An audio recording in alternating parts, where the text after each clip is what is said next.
Good afternoon, everyone, and thank you for joining us today. I'm Norm Eisen, a senior fellow in governance studies at the Brookings Institution, and today we're going to talk about the other COVID crisis that is going on in the United States, corruption, and what can be done to curb it. The need for oversight of the enormous sums in administration and congressional coronavirus spending is clear. There have been reports of over 1,000 companies backed by private equity investors receiving Paycheck Protection Program loans, nearly $300 million of PPP money going to more than 100 companies owned or operated by major donors of the president, striking racial disparities in recipients of PPP loans, and much, much more. In our Brookings report on COVID corruption that I've authored together with Aryeh Melman, which you can find on the Brookings FixGov website, we have a list of over 65 matters, not just in PPP, but across all of the different programs spending programs designed to address the pandemic that call out for further review. At the same time, it's essential that these funds continue to be pumped into the economy to combat the economic devastation of the coronavirus, but the urgent need for the existing funds and for additional tranches of spending make it all the more important that as much of that spending as possible reach its intended recipient and not be the subject of fraud, waste, and abuse, special interest co-optation, or rent-seeking by corrupt actors. To discuss these issues today from multiple directions, I'm pleased to have with me three of my distinguished colleagues who work on these issues here at Brookings and elsewhere in order to shed light on the other coronavirus crisis, corruption. Victoria Bassetti is a fellow at the Brennan Center for Justice. She worked on Capitol Hill for almost a decade, where she ran a number of investigations into everything from medical device innovation to airline consolidation to a massive 16 hearing, 30 plus witness inquiry into federal law enforcement practices. Dr. Sarah Binder is a senior fellow in governance studies here at Brookings and is a leading scholar of Congress, including of oversight issues. She's written an important essay in our Brookings collection of how to reopen the United States in the midst of the pandemic. She's also a professor of political science at George Washington University, where, as I say, she specializes in Congress and legislative politics. And Dr. Molly Reynolds, our fourth panelist, is a senior fellow in governance studies at Brookings. And she also studies Congress with an emphasis on how congressional rules and procedure impact policy outcomes. And her scholarship has included a tracker of congressional oversight into these matters, the most comprehensive tracker of its kind, again, on the Brookings Governance Studies website. We're going to start with short opening remarks by each of the panelists, followed by a conversation amongst the four of us, and then we're going to open the conversation up to all of you. We will ask that you submit your questions by emailing events@brookings.edu or on Twitter using the hashtag COVID oversight, and we'll be monitoring that hashtag. I want to thank all my Brookings colleagues who put together today's wonderful panel and what I hope will be a conversation that is worthy of my stellar colleagues who are with me today. And in particular, I want to thank the head of Brookings, John Allen, the head of governance studies, Daryl West, and Kelsey Landau and Letty Davalos, who helped manage all the logistics and the substance for today's program. With that, over to you, Victoria, to discuss. We're going to start with the scope of the problem that we're facing. Vic? Thanks, Norm, and thanks. It's a real honor to be on this webinar with so many distinguished members of the Governance Studies program at Brookings. So my job is to very quickly discuss the scope of the corruption problem or opportunity for corruption that's been arising out of COVID. As many people are aware, in the 155 days since Congress passed the first piece of legislation attempting to address the crisis, almost $3 trillion have been spent by the federal government dealing with this. And if you'll bear with me for a second, I'm going to put up a slide that will help explain exactly how much money we're talking about and what programs are going to be involved. So bear with me for one moment. I think as everyone can see from this slide, or I hope everyone can see from this slide, that the money has been spent in a lot of different areas. Most of us are probably at this stage of the game familiar with things like the PPP program or the economic injury disaster loans that the Small Business Administration is administering. That's up to $670 billion. Or a series of Treasury and Fed-related programs with close to $500 billion allocated to it, including $29 billion to the aviation sector or $17 billion going to national security critical programs. There's also an HHS fund for critical goods, but there's more. So for example, you'll see at the end of that chart there that there's $365 billion allocated to other. And this includes everything from an education stabilization fund to something like $34 million for the Forest Service. In the days since this law and the companion laws have been passed, reacting to Corona, there's been a lot of data, anecdotal or systematic, raising alarms about possible corruption. And we've attempted to thematically look at some of these corruption themes. And in the course of looking at them, we've really kind of uncovered what we think are three major themes. First, what you might consider swamp-like behavior. That's things like the fact that 27 companies with lobbyists incredibly close to the administration secured $10 billion in grants, as a report from Public Citizen found. Or in separate reporting, 650 companies registered and hired new lobbyists to look at Corona-specific issues, and specifically in order to gain access to large sums of the Corona money. And that's some of the swamp-like behavior.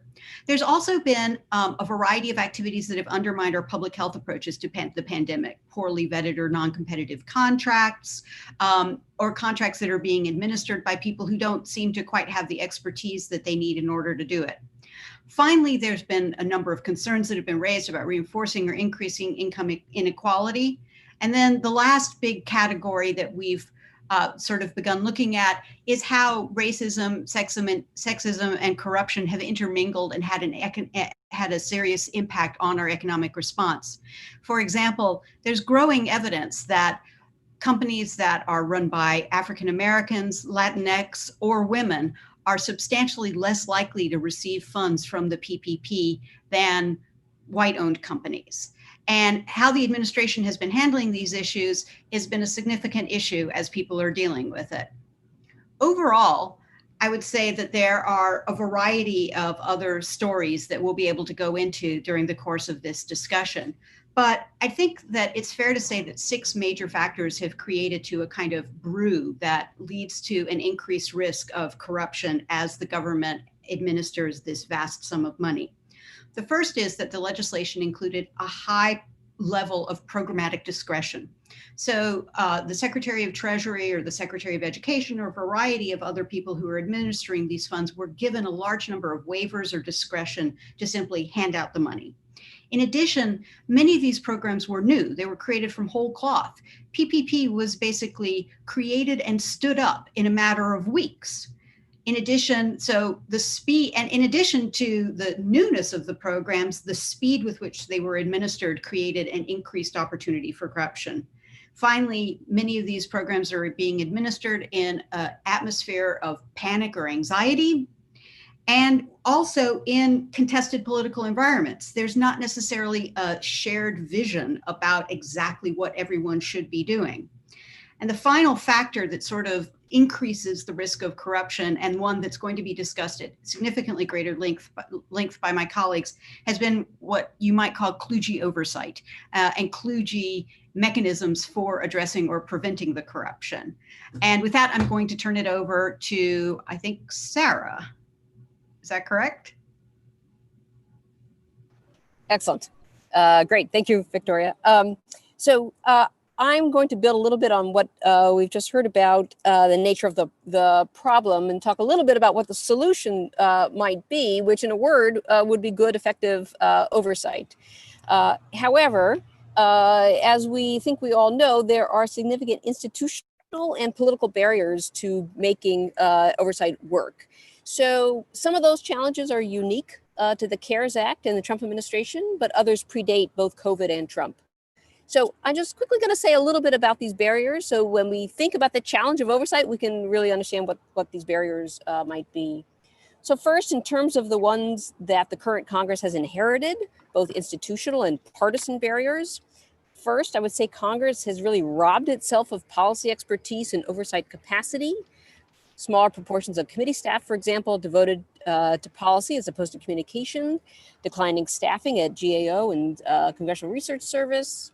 And second, and probably most importantly, diminished partisan appetite for oversight when your own party controls the White House. We see historically greater oversight during divided party government, especially when partisanship's been on the rise, right?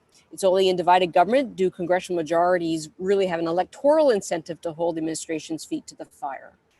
So we can add on, though, new challenges to oversight. There's no getting around, as it were, the elephant in the room, which is President Trump. And there are two dimensions of that challenge here. First, Trump and his administration just overwhelmed the system with alleged wrongdoing.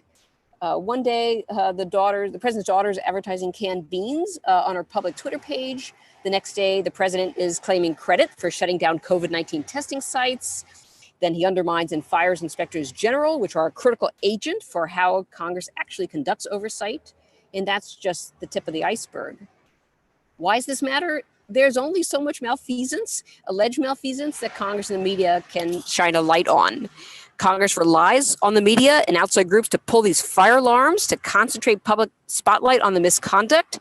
But Trump really overwhelms the system, right, to prevent focus on any particular egregious action. Second challenge is Trump's behavior. Near complete refusal to cooperate with congressional investigations and oversight, backed up by somewhat supine Republican lawmakers. Trump won't cooperate. Republican, particularly senators, won't push him. There's very little, if any, sense of political shame that might have compelled past administrations to back down or rein in poorly performing actors. Third challenge, just briefly, because I'm sure we will get back into it, and as Victoria raised already, we are in a mammoth crisis, right? Compelling $3 trillion of spending, but the oversight was largely based on a system that was created for overseeing the response to the financial crisis in 2007. But this is a different crisis, a bigger crisis, a more complicated crisis in response. So just to wrap up, what does that mean for us today? The sheer scope of congressional response complicates oversight. The CARES Act created a very uneven and complicated set of oversight requirements. Some agencies left off the hook, the Small Business Association Administration and how it runs the payroll protection program. This is all taking place in a period of intense partisan discord. There's still no chair of the Congressional Oversight Commission, although it's still trying to do its work already. And finally, it is modeled on TARP oversight from 2008. But Congress really failed to Trump-proof it, find a way to make it a little more resilient to resistance from the Trump administration to cooperate, which is already seeing some signs of deteriorating. So, of course, none of this bodes well for how we're going to hold, or how Congress would hold the administration accountable for how it implements the CARES Act. I'll stop right there and hand it on to Molly. Thanks, Sarah.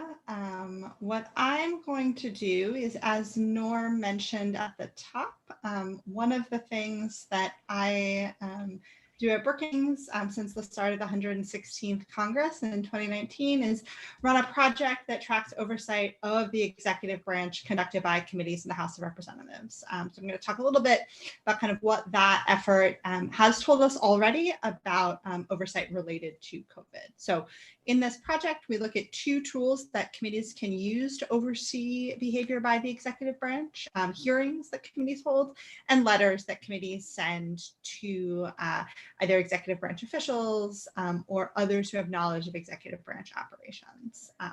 In both cases, our work focuses on the House and on conduct of the executive branch specifically. So there are some things that are relevant to this discussion we're having today that we don't necessarily capture. There are also some things that we pick up in our analysis that aren't necessarily related to corruption per se, which I'll talk about in a moment. But first, I thought it would be helpful to kind of give an overall picture of where House committees have been doing oversight during the COVID crisis.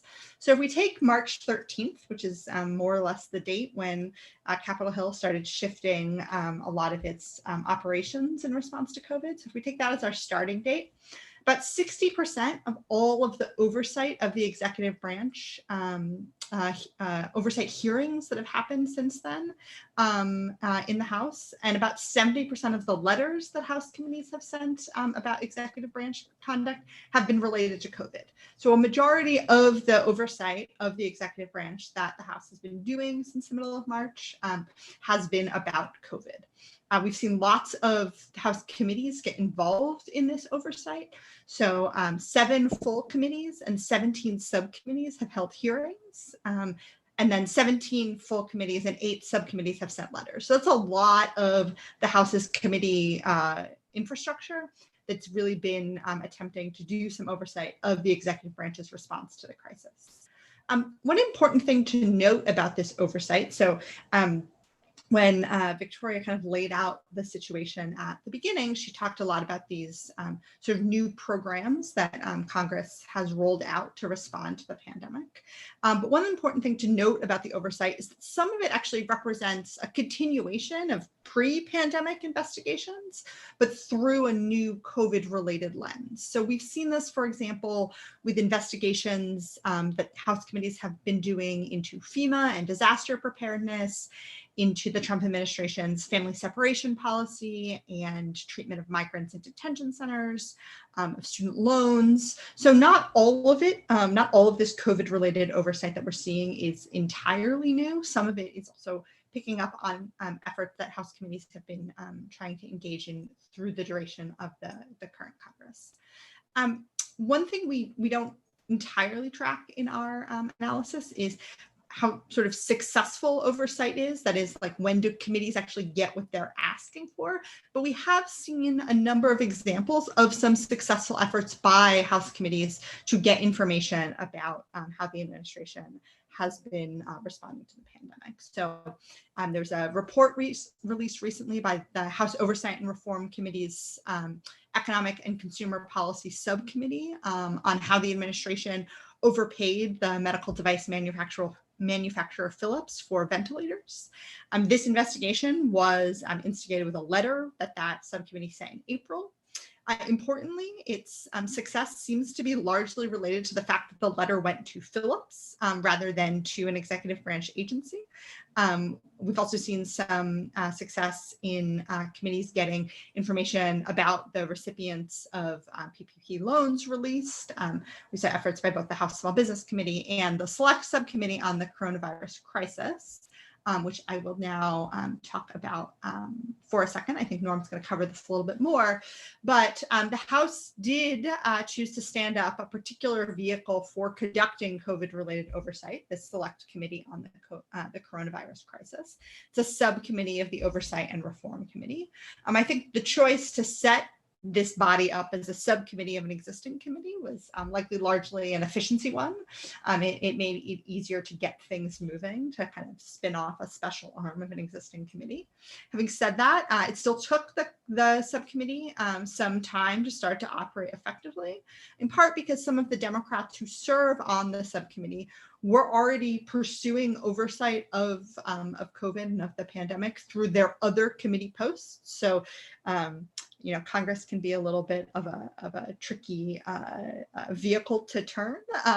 But in the past several weeks and months, the select subcommittee has made some progress. They've held 3 oversight hearings, sent 44 oversight letters.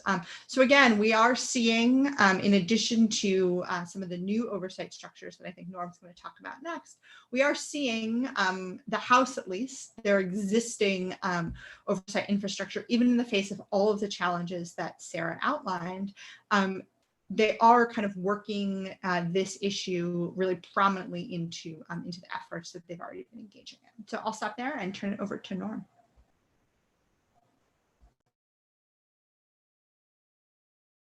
Thank you, Molly, and also Sarah and Victoria.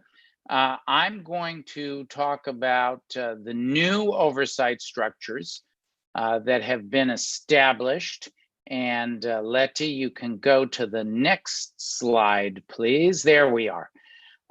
There are 4 new oversight structures that have been established, 2 in Congress, the Congressional Oversight Commission, the COC, the House Select Subcommittee on the Coronavirus Crisis. It's a subcommittee of CORE, the Committee on Oversight and Reform.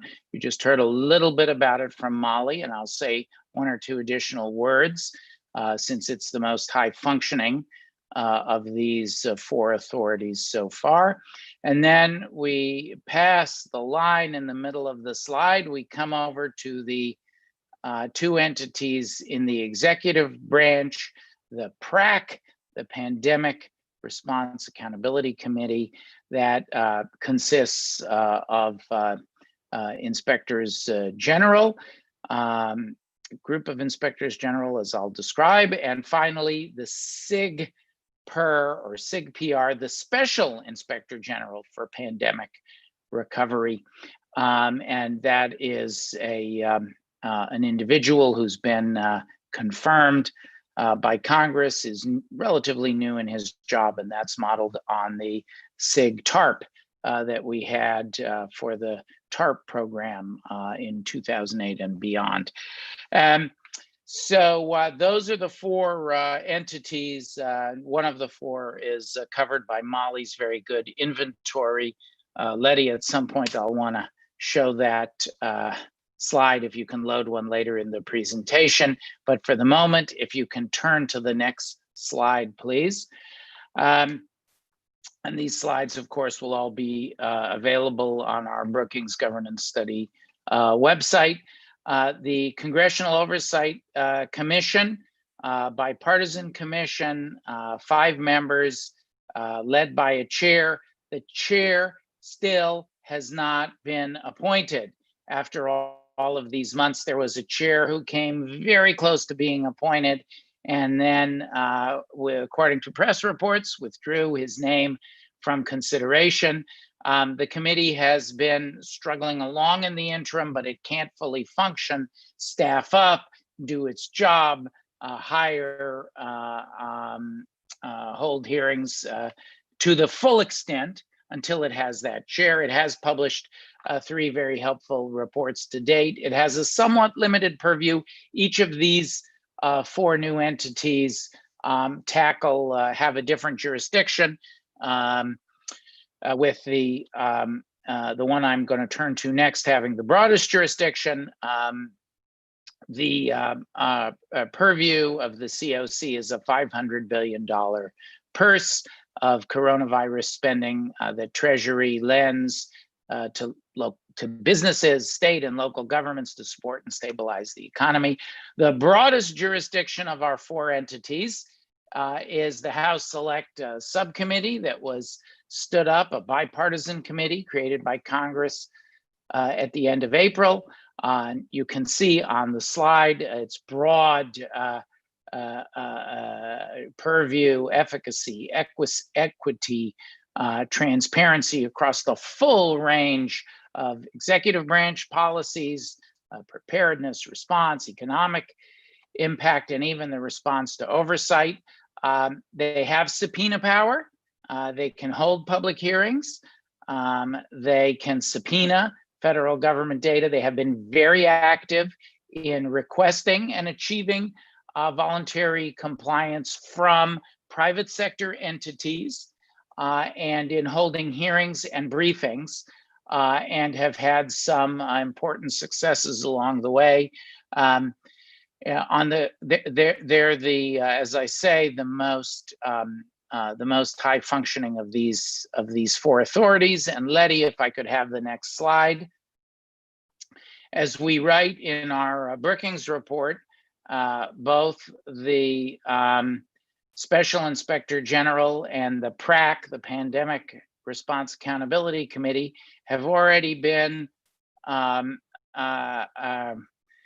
the target of, in very different ways, the target of administration behavior that leads us, at least in our analysis, to raise significant concerns about what the future may hold, although it still is relatively early days in with the amount of spending. One would have hoped that these issues would have been resolved. The challenge with the Special Inspector General, as you can see from the slide, has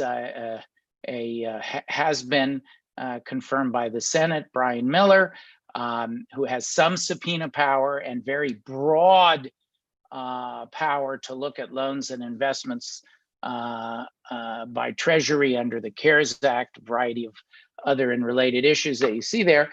The issue there is that the Special Inspector General is a former White House lawyer in the Trump administration.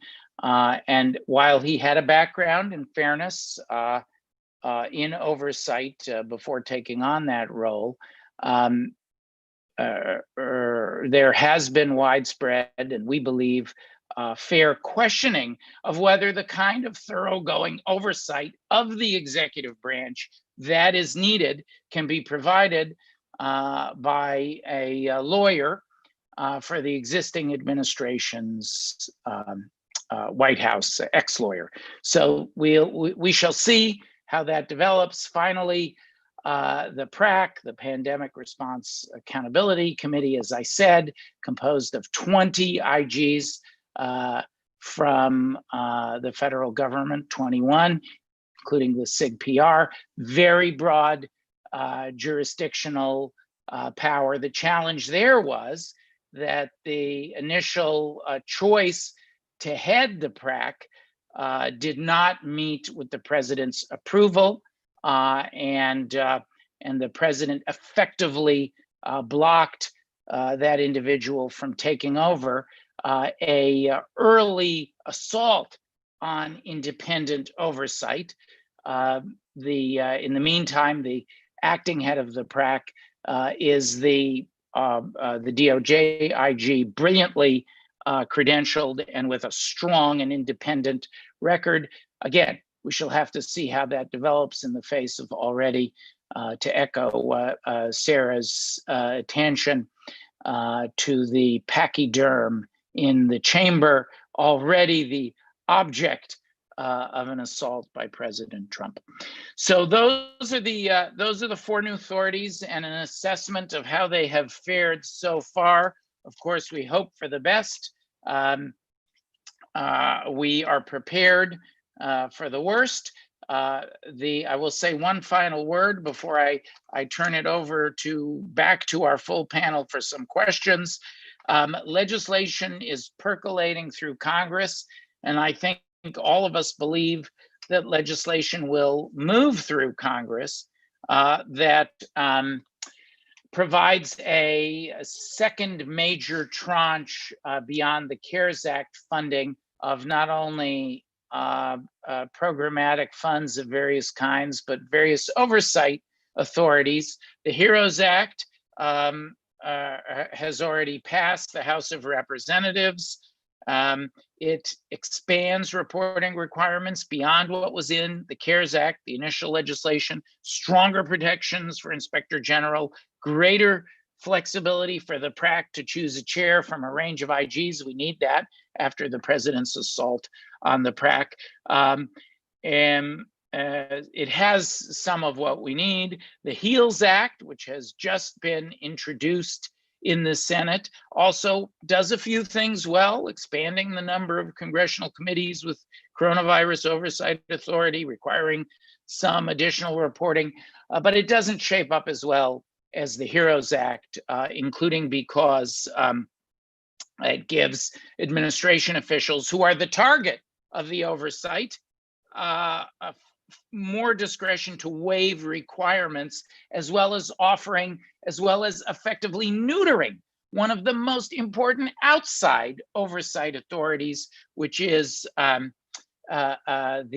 ability to litigate, to have in effect private attorneys general. That is cut off by the liability insulation provisions of the HEALS Act, the corporate liability exemptions. So it's hoped that an even better solution that's out there, really the gold standard, is the CORE Act, supported by, among many others, Warren, Blumenthal, and Coons in the Senate, Sarbanes and Jayapal in the House. It specifically strengthens coronavirus spending oversight. It prohibits conflicts of interest very strongly, very tough protections for inspectors generals, strengthens inspectors general, and strengthens the COC, PRAC, and SIG-PR, as well as protecting whistleblowers and much more. We hope that when the House and Senate go to conference, they'll draw on some of the brilliant ideas in the CORE Act, which represents the gold or even the platinum standard of how to do this, because the needs that these funds are intended to meet are just too critical to be neglected and to be the subject of fraud, waste, or abuse. With that, I'm now going to turn it over to our panel, and I'm going to pose some questions to the panel. Panelists, I'll ask you all to turn your mute. I'm a very well-trained moderator by Letty and Kelsey. I'll ask you to unmute yourselves. Sarah, unmute yourself. Molly, very good, excellent. So Sarah and Molly, why has the oversight structures, including the overall congressional oversight structures for all the bright spots, also confronted some struggles with effective oversight when it comes to the COVID-related recovery, mitigation, treatment, and other spending, and why is it a particular issue with the Trump administration? And will you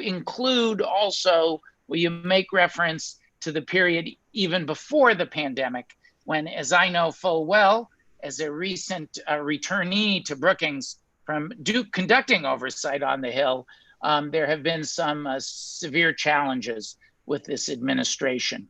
But I'll refrain from opining on that. I don't have the proper scholarly objectivity since I was in the midst of the battle. Sarah, Molly, we would love to hear from you about that. It's a huge question, so I'll just take a little part of it. I guess to the extent in my opening comments, I talked a little bit more about these sort of long-standing barriers to good congressional oversight, which we might condense down to: there are not always strong electoral incentives for lawmakers to invest their time in those activities, even for those who have become committee chairs. And we can point back historically to lawmakers who've been quite excellent on and rigorous on oversight, but they're really few and far between, and they seem to to come to that position through long-time service in the chamber, right? Someone like a Henry Waxman stands out for someone who we associate with pretty rigorous oversight, whether it was tobacco, Food and Drug Act, and so forth. But he's probably close to the exception that proves the rule in recent decades that the incentives to invest the time there just aren't there. So at an individual level.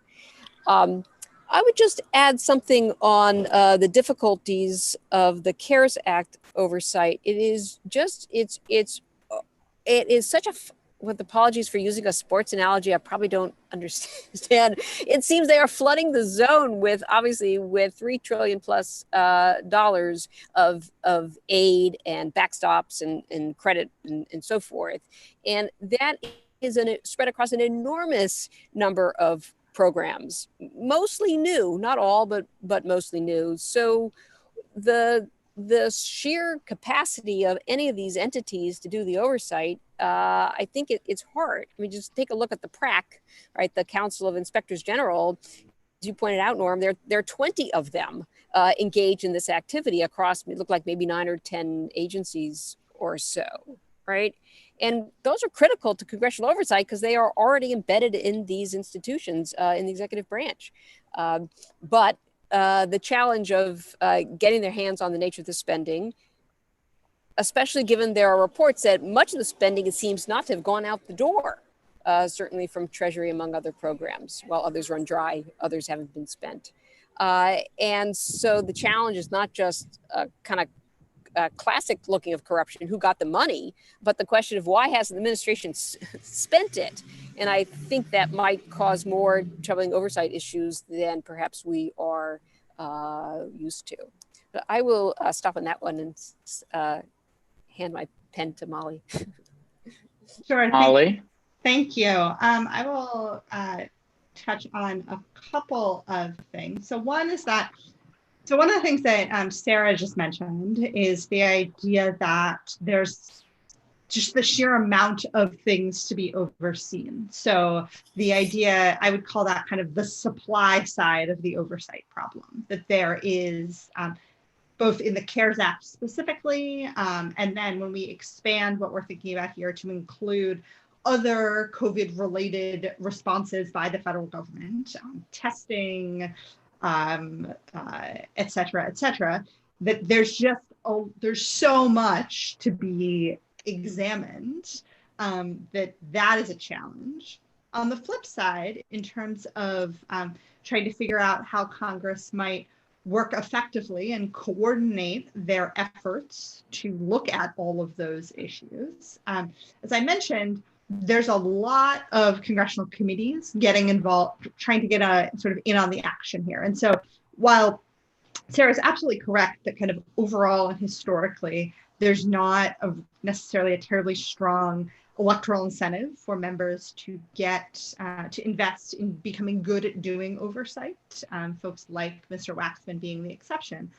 I think right now there is kind of an impulse, particularly from Democratic members in the House, from lots of them, to try and appear like they are trying to get a handle on what the administration is or is not doing. And so with a lot of interest kind of on the demand side from members to participate in oversight, figuring out how to coordinate those efforts effectively, I think has been a challenge. And we can talk more a little bit later in the Q&A, if you like, about the actual mechanics of trying to do oversight in the current environment. But the other thing I'll say, to touch on the part of the question that you asked, Norm, that goes back to kind of pre-pandemic oversight of the Trump administration. One thing that we have certainly been reminded of during the Trump administration, this is not a wholly new phenomenon, but has been particularly acute over the past 18 months, is that kind of what Congress need, what the tools Congress has available to it to oversee the executive branch often require the executive branch to cooperate. And if the executive branch does not want to cooperate, that Congress's enforcement mechanisms can be very slow moving. So, last month we saw the Supreme Court's decision in the Mazars case, which, kind of putting aside the substance of what was in that decision, that was a case brought related to a congressional subpoena issued in, I believe, April of 2019. The first federal court ruling in that case was in May of 2019, and it took till July of 2020 for the Supreme Court to weigh in on that one specific subpoena dispute. So it's worth remembering that it's the beginning of August. We're talking about something that has been rapidly developing and changing, and so even to the extent that Congress has effective oversight capacity in the current moment, it's really slow moving, or can be really slow moving. So that's, I think, another thing to keep in mind. Now Vic, I'm gonna come to you next, and you and I will do the next one, because we're already getting wonderful questions from those of you who are watching, and let me remind you to send your questions along to us, and you can do that by submitting events@brookings.edu, emailing to events@brookings.edu, or just going on Twitter and using hashtag COVID oversight. And we've gotten a number of them, and I'm going to go out of order. I like to do that to just to shake things up a little bit. I'm going to go slightly out of order. I have my questions, but I'm going to take a very smart question from Anne in our audience, who is listening to our assessment of the challenge and of the oversight that has happened so far, of the bright spots, because the subcommittee has been quite active. You'll be impressed, folks, if you look at their website, notwithstanding the challenges that Sarah and Molly just pointed to, page after page of hearings, of briefings, of letter demands for information, of calling attention to the problems. And there have been individual senators on the other side of the Hill who've done the same. But Anne asks us, looking at this whole landscape, what specific tailorable suggestions and recommendations for very practical actions can be taken that can actually work to do this oversight? So Vic alluded to this. Vic, why don't you explain, or you can tell me if you want me to do it. You mentioned in your opening, explain the idea, because you've done so much, the two of us have done actual oversight for years and years, including in Congress. Explain this idea as an action plan of the inductive deductive approach. You do the deductive pillars, and then I'll do the inductive specifics. Okay, so a few things, and before I say explain a little bit about the deductive reasoning thing, I would say that anti-corruption efforts are and have been enormously successful in the past. And some of the key pillars to anti-corruption efforts are clear normative rules, speed, and a commitment to disclosure. And when you combine that with a kind of a sense of certainty that corruption will be caught and punished, or that the money will be clawed back, that tends to kind of bring corrupt activity down. And so it's not out of the question that much of what we've been discussing on this particular webinar, it's not out of the question that it can be addressed. And indeed, as you have heard, many of us have discussed the fact that there are ongoing efforts, and many of them are motivated by the main principles that guide good anti-corruption activity. The real question is just making it faster, making the disclosure more thorough, pumping up the normative rules. It's the groundwork is there. But to kind of quickly go to the kind of the deductive reasoning, one of the other kind of forms of effective oversight is to start from first principles and to understand what are some core principles that you want to make sure to be looking out for and protecting during the course of looking at the way this fund is being administered. And in my in my presentation, I talked about 4 kind of core themes or principles, which are that kind of deductive overlay, making sure that whatever we're doing doesn't exacerbate income inequality and that supports the actual underlying goals of the PPP program, which is to support small businesses, making sure that racial and gender disparities are not exacerbated or play their way out via kind of corrupt practices in this legislation, curbing swamp-like activity. And another, kind of major pillar of this would also be sort of ensuring that we've got a comprehensive, good healthcare approach. And one of the things that Norm mentioned, for example, in the HEALS Act, the HERO Act, and the CORE Act is that in many of them, they do address these normative principles and attempt to impose reporting or disclosure requirements that would aid in attacking these particular kind of pillars of act or themes that need to be approached. So to kind of go back to the whole normative issue, the CORES Act is exactly kind of what one would hope for: bright, normative, clear standards. Norm, over to you. Okay, and I'm going to try to do something. I don't know if it will work. I'm going to try to share my screen. So Victoria's point is, if you're asking for something practical, Victoria is a very experienced oversight counsel. If a committee chair would say what she would say, look, here's what you should look at.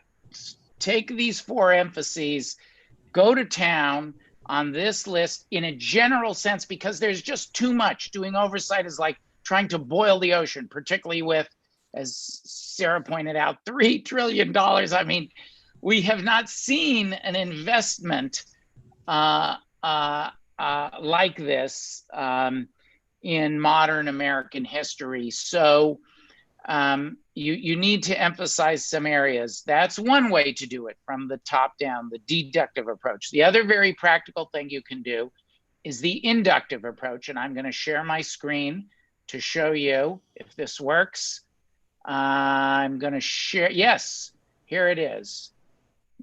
Colleagues, tell me if you're seeing it.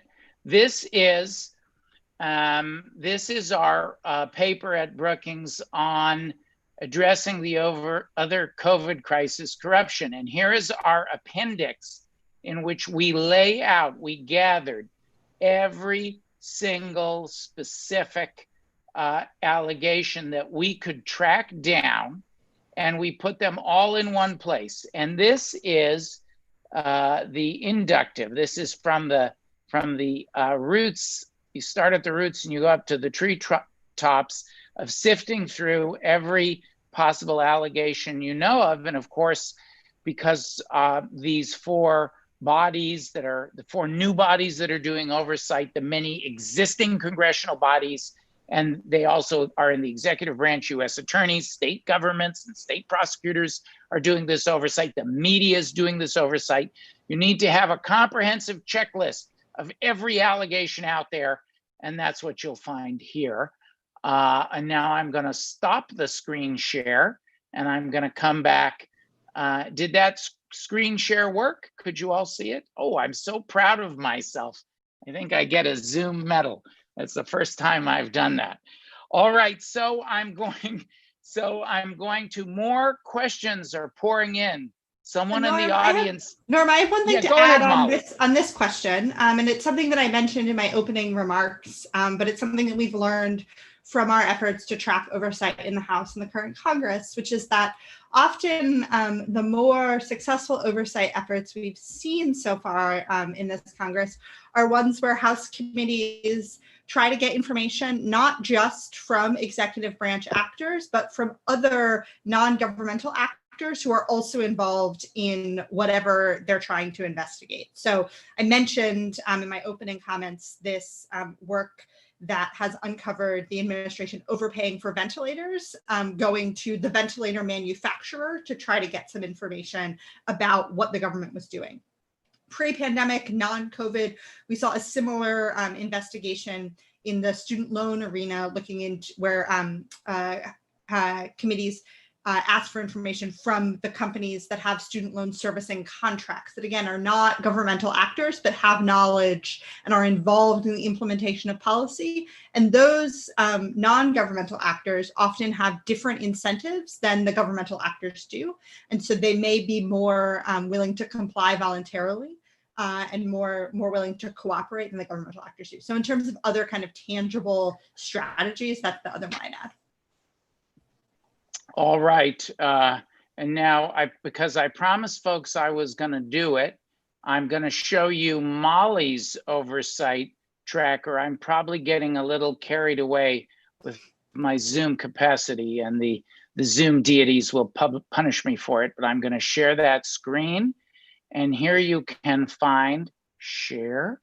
Here you can find Molly's truly wonderful oversight tracker, and I'm going to show you Sarah's brilliant COVID oversight paper as well.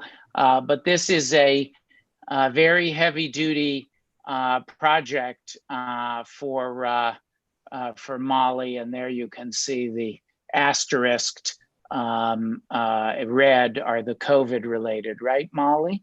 Yep. So it's a massive undertaking for Molly and her research assistants, and they have to, once you start it, you can never stop. They have to update it constantly. They're always working on it. Thank goodness I'm not, the anxiety would drive me mad if I were sharing the hallway with Molly, but I'm safely insulated here in cyberspace. But it's a tremendous public service, Molly, and we thank you for it.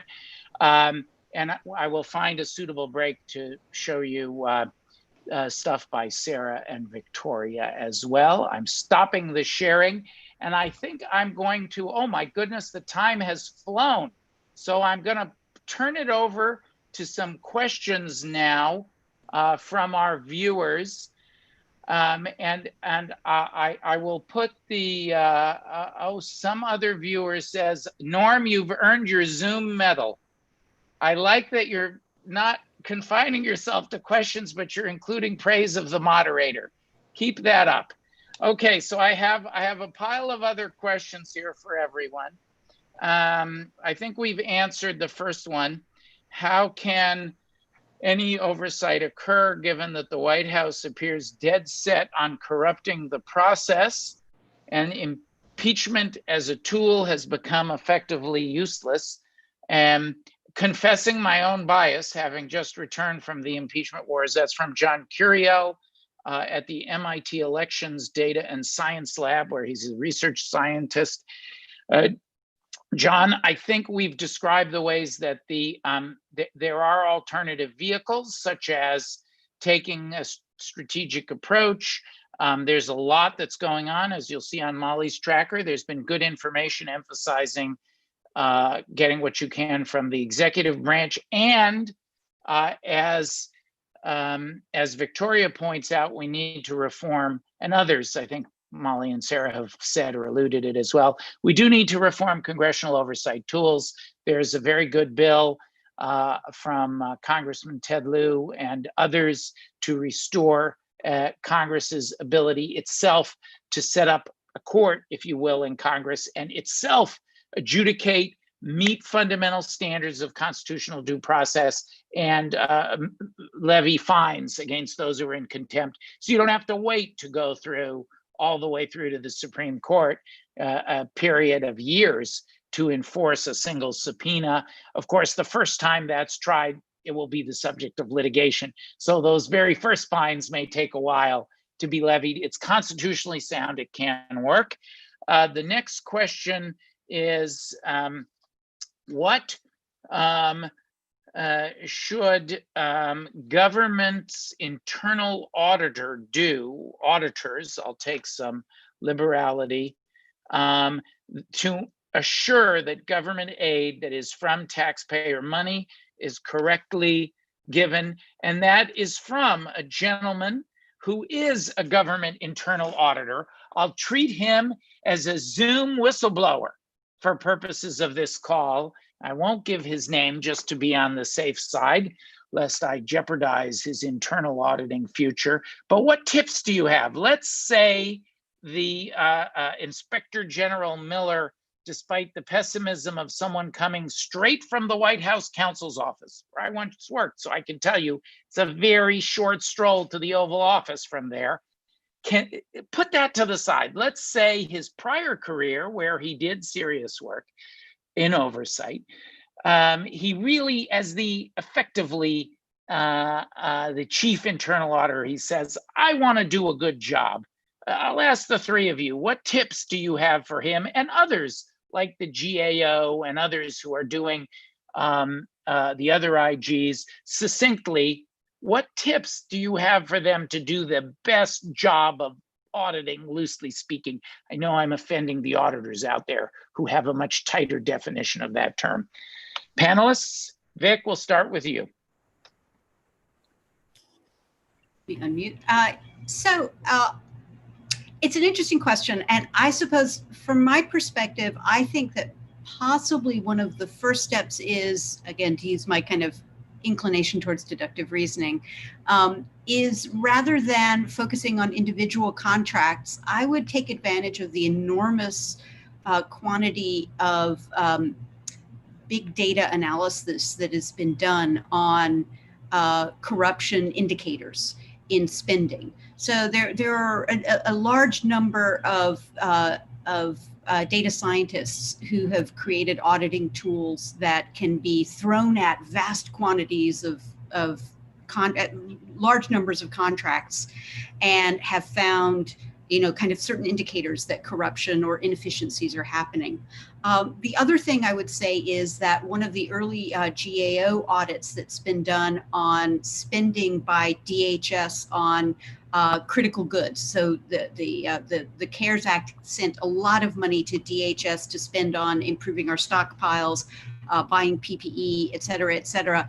An early GAO audit of those contracts found that, I think it might have been at 56%, it was certainly more than 50% of those contracts were non-competitive. And so non-competitive contracts are usually kind of the first bundle of contracts that you pull out of the stack to figure out, whether or not they were properly priced, whether or not they were given as a result of contacts and connections rather than on sheer merit. So I think those are kind of two initial kind of first steps that an auditor might use for looking at a lot of the contracts. Molly, Sure, auditors, inspectors general, and others who are inside poking around, what tips?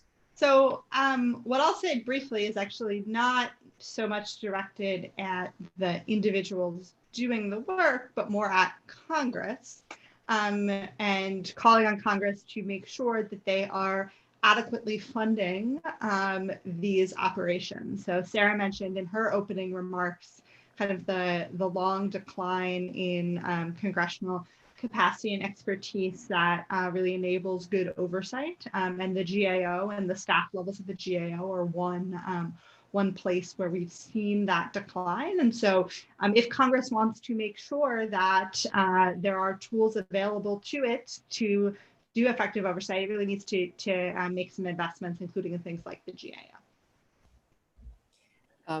Sarah, do you want to add just a very short word, because I want to promote your paper, which was so influential for me and Vic in our paper, which happens to be right next to it. Over to you.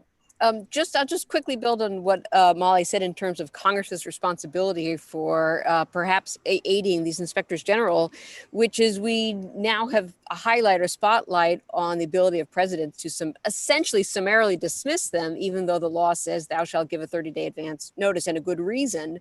In the past, and as Norm said, in the HEROES Act that's proposed, and in the House about a decade ago, approved for-cause removal of inspectors generals with fixed 7-year terms, which would put another sort of slight bolster from Congress as a reminder both to the president and to inspectors generals that Congress wrote and writes the Inspectors General Act, and we think of them as sort of executive branch employees, but they're not really, right? They are the eyes and ears of Congress doing oversight and helping to set the oversight agenda of Congress. So finding some way to bolster their position and their authority and their insulation as difficult as that might be, seems like a worthwhile way for Congress to think about its oversight capacity. Are you concerned that there are limits placed by constitutional separation of powers on how far you can go to insulate inspectors general?